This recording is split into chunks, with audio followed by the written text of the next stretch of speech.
Okay. I think she should get up very soon. I'm leaving one before the cheetah lullaby just on the western side of the set up there, leaving Roy.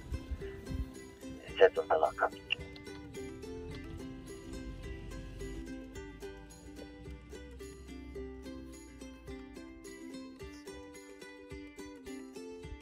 She's definitely looking for her partner. She seems to be like doing little growls in every direction. I don't know if you've noticed that. Yeah, you can hear it. It almost sounds like a bird sound. I wouldn't think that's the sound from a cheetah. Yeah. So the partners somehow got separated and they haven't found each other again.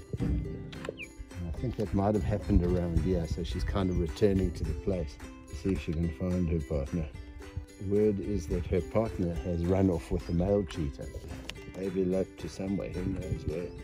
If things go well, we might end up with baby cheetahs. Let's hope.